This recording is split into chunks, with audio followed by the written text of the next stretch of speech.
8 मार्च जागतिक महिला दिनानिमित्त आयोजित महिला मेळावा व विक्री केंद्र लोकार्पण सोहळा MIDC येथील जागेचे भूमिपूजन कार्यक्रम महिलांनी उद्योजक बनावे माननीय खासदार प्रतापरावजी जाधव। आपण पाहत आहात दैनिक विदर्भ सत्यजित लाईव्ह न्यूज।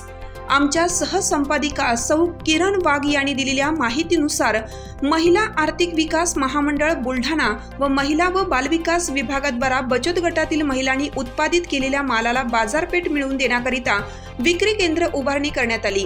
8 मार्च जागतिक महिला दिनाच्या निमित्ताने विक्री केंद्राचा लोकार्पण सोहळा दिनांक 11/3/2024 रोजी जिजामाता प्रेक्षागार येथे महिला आर्थिक विकास महामंडळाद्वारे आयोजित करण्यात आला होता। यावेळी खासदार प्रतापरावजी जाधव बोलत होते। कार्यक्रमास जिल्हा महिला व बालविकास अधिकारी श्री संजय दिघोळे, जिल्हा प्रकल्प संचालक श्री राजेश इंगळे, जिल्हा ग्रामीण यंत्रणा जिल्हा अभियान व्यवस्थापक श्री विक्रांत जाधव, NULM बुलढाणा नगर परिषद व्यवस्थापक श्री सौभागे, जिल्हा समन्वयक अधिकारी सुमेध तायडे व लोकसंचालित साधन केंद्र धाडचे पदाधिकारी व बचत गटातील महिला मोठ्या संख्येने उपस्थित होत्या। कार्यक्रमाचे प्रास्ताविक जिल्हा समन्वय अधिकारी सुमेध तायडे यांनी तर सूत्रसंचालन समीर देशमुख, सहाय्यक जिल्हा समन्वय अधिकारी यांनी केलं। आभार श्रीमती वर्षा गवई यांनी मानले। आणि तो अहवाल मी त्यावेळेस दिला।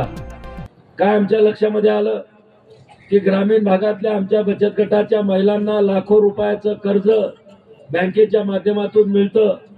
अनेक महिला चांगल्या उत्पादन करतात, चांगल्या गोष्टी निर्माण करतात, पण त्यांच्या विक्रीची आणि मार्केटिंगची व्यवस्था पुढे होत नाही। आणि म्हणून महिला सुद्धा कंटाळून गेलेल्या होत्या की आपण काही केलं तरी ते विकल्या जात नाही, आणि मग आता ते वस्तू तयार करून काय फायदा। आणि मग बचत गटाच्या महिला ह्या फक्त कर्ज घेत होत्या आणि घरच्या लोकांच्या हवाली करून देत होत्या। त्यातून स्वतःचं काही उत्पन्न त्या वाढवू शकत नव्हत्या। आणि म्हणून माझ्या डोक्यामध्ये कल्पना आली की जर आपण महिलांना मार्केटिंगची व्यवस्था जर करून दिली तर या महिला आणखीन उत्साहानं चांगल्या वस्तू बनवतील, त्या ठिकाणी त्यांची चांगली विक्री होईल, आणि चांगली विक्री झाली, चांगला नफा मिळेल, आणि चांगला नफा मिळाला तर त्यांचा उत्साह वाढेल, आणि एका बचत गटाचं काम पाहून दुसरे जे आता सध्या काही करत नाहीत ते बचत गटाच्या महिला सुद्धा त्या ठिकाणी काम करायला आणि उत्पादन सुरू करायला सुरुवात करतात। आणि म्हणून आम्ही पहिला संकल्प जो केला होता की प्रत्येक तालुक्याच्या ठिकाणी बचत गटांच्या महिलांसाठी कायमस्वरूपी हक्काचं विक्री केंद्र त्या ठिकाणी आपल्याला उभं करून द्यायचं आम्ही सुरुवात केली।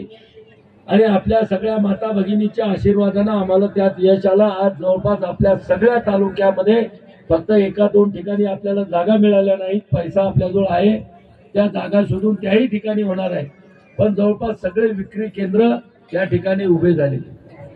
तुम्ही पाहिले असतील विक्री केंद्र, तुमच्या कल्पनेतही नसतील की इतके सुंदर ते विक्री केंद्र असू शकतात। पहिले विक्री केंद्र म्हणजे तुम्हाला असं वाटलं काहीतरी दुकानं, टपऱ्या, टिनाच्या काहीतरी आपल्याला उभ्या केल्या जातील, पण आज तुम्ही त्या ठिकाणी जाऊन जर पाहिलं तर एक छोटा मॉल ज्याला आपण म्हणतो त्या ठिकाणी आणि जागा सुद्धा आपण अशा निवडल्या आहेत। अगदी जिल्हाधिकारी असतील, जिल्हा परिषदचे CO असतील, सगळ्या लोकांशी संपर्क करून बैठका घेऊन आपल्या सर्व आमदारांचं सहकार्य घेऊन अगदी मोक्याच्या ठिकाणी आपण त्या जागा बाजाराच्या ठिकाणी, गर्दीच्या ठिकाणी निवडल्या, आणि आज आपली शॉप पूर्ण झाली। फक्त आपण शॉप करून थांबलो नाही तर बुलढाणा जिल्ह्यामध्ये 4 रेल्वे स्टेशन आहेत, त्या 4ही रेल्वे स्टेशनवर आपण 4 शॉप केवळ बचत गटाच्या सोबती उघडले केले। त्यानंतर पुन्हा एक कल्पना माझ्या डोक्यामध्ये आली की आपल्या बस स्थानकावर खूप मोठी गर्दी असते, हजारो लोक ठिकाणी असतात, त्यांना सुद्धा अनेक वस्तू विकत घ्यायसाठी सर्व वाचकांना कळवण्यात अत्यानंद होत आहे की साई दैनिक, साई संध्या, दैनिक विदर्भ सत्यजित हे दोन्ही वर्तमानपत्र ई-पेपरच्या माध्यमातून सामाजिक, शैक्षणिक, सांस्कृतिक, साहित्यिक, आध्यात्मिक, राजकीय, शासकीय, प्रशासकीय, खेळ, कला, क्रीडा अशा विविध क्षेत्रातील घडामोडींसोबत सर्वसामान्य, कष्टकरी, शेतकरी, व्यावसायिक, नोकरदार अशा विविध जनमानसांच्या समस्यांच्या बातम्या प्रकाशित करून शासनापर्यंत पोहोचवण्याचं अविरत काम सातत्याने करत आहे। आपल्या या प्रसार माध्यमांना महाराष्ट्र राज्याच्या कानाकोपऱ्यातून उत्तम उत्तमरित्या चांगला प्रतिसाद मिळत आहे। कविता, लेख, धार्मिक साहित्य यांच्या माध्यमातून देखील धार्मिक संस्कृतीचं जतन केलं जात आहे। वाचकांकडून चांगला प्रतिसाद मिळत असून याचबरोबर दैनिक Vidarbha Satyajit YouTube news channel व दैनिक विदर्भ सत्यजित न्यूज पोर्टल हे प्रसार माध्यम सुद्धा सुरू आहे। हे सर्व समस्त वाचक, जाहिरातदार बंधू भगिनी आणि आमचे प्रतिनिधी व संपादक मंडळाच्या सहकार्यामुळे शक्य होत आहे। वाचकांकडून मिळत असलेल्या उत्तमरित्या प्रतिसादाबद्दल संपादक मंडळ आपले आभारी आहे। बातम्या व जाहिरातीसाठी संपर्क संपादक उद्धव फंगाळ, मोबाईल नंबर 95 11 44 61 11।